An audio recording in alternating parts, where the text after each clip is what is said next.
Hi hello नमस्कार, कशा आहात तुम्ही सगळे? मी साक्षी तुमच्या सर्वांचं पुन्हा एकदा नवीन व्हिडिओमध्ये खूप खूप स्वागत करते.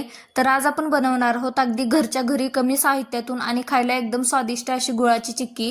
तुम्हाला माहिती आहे सध्या साखर खूप महागलेली आहे, त्यामुळे गोडाची क्रेविंग कंप्लीट करण्यासाठी एक हेल्दी पर्याय म्हणून ही रेसिपी मी तुमच्यासोबत शेअर करणार आहे. गुळाची चिक्की म्हटलं की मला तर नेहमी लहानपणीचे दिवस आठवतात. गोड खाण्याची इच्छा झाली की घरात काहीतरी गुळापासून बनवायचं आणि खायचं, आणि त्याची चव ना आजही तशीच मनात आहे. तर चला अजिबात वेळ न घालवता आपण आजची गुळाची चिक्की बनवायला सुरुवात करूया. तर आपल्याला गुळ खिसून घ्यायचा आहे व्यवस्थित आणि बारीक बारीक खिसून घ्यायचा आहे. तर तुम्हाला मी याचं व्यवस्थित जे आहे ते न चुकता प्रमाण पण सांगते. जर तुमच्याकडे 3 वाटी खोबरं असेल तर त्याच्यात 1.5 वाटी गुळ तुम्ही घेऊ शकता. म्हणजे जितकं तुम्ही खोबरं किंवा शेंगदाणे यूज करसाल. इथं बघू शकता मी पण व्यवस्थित मोजूनच घेतलेलं आहे.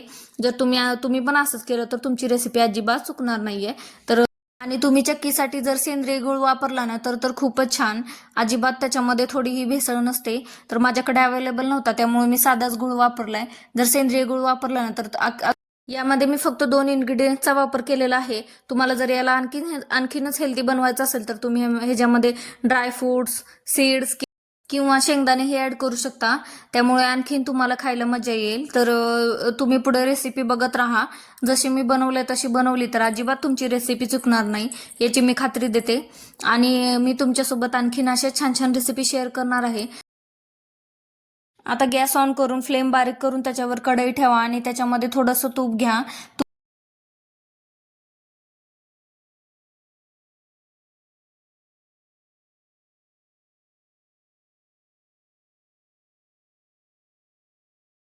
तूप गरम झालं आणि वितळलं की त्याच्यामध्ये गूळ घालायचा, हळूहळू वितळू द्यायचा. आणि ते गॅसची फ्लेमला खूप मोठी ठेवायची नाही, कारण गूळ पटकन जळू शकतो आणि त्याची चव पण बदलू शकते. गुळाला ना सतत हलवत राहायचं, त्याच्यामध्ये पाणी घालण्याची चूक तुम्ही अजिबात करू नका. आणि गूळ जोपर्यंत पूर्ण वितळत नाही तोपर्यंत त्याला हलवतच राहायचं आहे आपल्याला. त्याच्यातले सगळे खडे जे आहेत ते व्यवस्थित वितळले पाहिजे आणि अजिबात त्याला करपू द्यायचं नाही. थोडं पण गॅस एकदम बारीक फ्लेमवर ठेवायचं.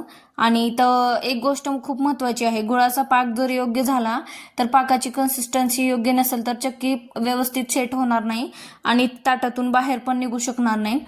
एकदा माझ्यासोबत असंच झालं होतं की गुळाची मी चिक्की बनवली, थोडंसं पाणी पडलं होतं माझ्याकडून, त्यामुळे ती चिक्की पूर्णपणे ताटाला चिटकून बसली होती. तसं ती चूक तुम्ही अजिबात करू नका. तर तुम्हाला मी ते एक ट्रिक सांगते, गुळ बरोबर पाक झाला का गुळाचा हे चेक करण्यासाठी. तुम्हाला ही ट्रिक माहिती असेल किंवा नसेल तरी पण मी तुम्हाला तुमच्यासोबत शेअर करते.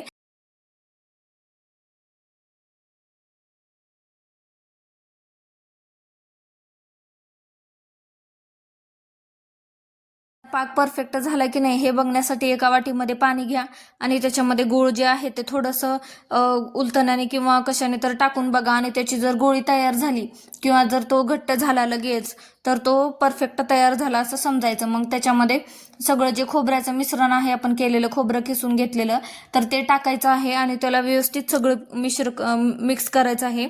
याच्यामध्ये तुम्ही वेलची पूड सुद्धा ऍड करू शकता. मी केलेली नाहीये कारण मला आवडत नाही. तर त्याच्यामध्ये खोबरं मिक्स केल्यानंतर त्याला कंटिन्यू हलवायचं आहे. ते पण करपण्याची शक्यता असते. हलवल्यानंतर थोडा वेळ त्याला रेस्ट करू द्यायचं आहे. व्यवस्थित 2 मिनिटं परतून घेतल्यानंतर ताटाला तेल किंवा तूप लावायचं आहे आणि त्याच्यामध्ये हे सगळं मिश्रण ओतायचं आहे आणि व्यवस्थित त्याला चिक्कीसारखं स्प्रेड करायचं आहे. वाटीने करा, शक्यतो सोपं जाईल आणि पोळणारही नाही तुमच्या हाताला.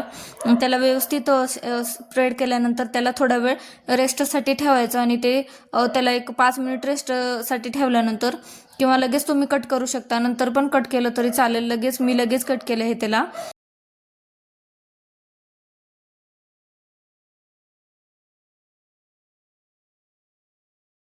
तर तुम्ही इथं बघू शकता मी त्याला कट केलेलं आहे आणि त्याला व्यवस्थित जे आहे ते पूर्णपणे ते थंड झाल्यानंतर त्याचे आपोआप जे आहे ते बाहेर निघतात. काढल्यानंतर लगेच निघतात इझिली. तर ते काढायचं आणि एअरटाईट डब्यामध्ये भरून मस्त तुम्ही महिनाभर किंवा जोपर्यंत संपत नाही तोपर्यंत तुम्ही एन्जॉय करू शकता. आणि गोडच्या क्रेविंगसाठी तर ही खूप छान गोष्ट आहे. साखर कंझ्युम करणं आपल्या हेल्थसाठी चांगलं नसतं जास्त. तर ही रेसिपी तुम्ही माझ्या मते एकदा नक्की ट्राय करून बघा. गौरी गणपतीसाठी डेकोरेशनसाठी सुद्धा पुढे ठेवण्यासाठी हे नैवेद्य म्हणून खूप पटकन तुम्ही रेसिपी ही होते तयार, बनवू शकता आणि सोपीही आहे. कोणालाही येऊ शकते ही एका ट्रायमध्ये. फक्त गूळ करपू नये याच्याकडे लक्ष द्या. थोडीशी थोडंसं परफेक्शन आणि ही रेसिपी तुम्हाला नक्की जमेल. तर आजचा व्हिडिओ कसा वाटला मला कमेंटमध्ये नक्की सांगा. व्हिडिओ आवडल्यास व्हिडिओला लाईक, शेअर, सबस्क्राईब करा आणि डिस्क्रिप्शनमध्ये इन्स्टा पेजची लिंक दिलेली आहे, तिथे जाऊन तुम्ही फॉलो करा आणि प्लीज आपल्या चॅनलला सपोर्ट करा.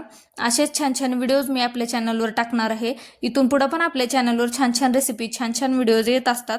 तर आज आपण इथं आपली रेसिपी संपूया. तुम्ही बघू शकता मी छान असं डब्यात पॅक करून ठेवलेलं आहे आणि आता माझ्या जेवणानंतरच्या क्रेविंगचं टेन्शनही संपलं. तर आजच्यासाठी एवढं. भेटू आपण पुन्हा एका अशा छानशा व्हिडिओमध्ये.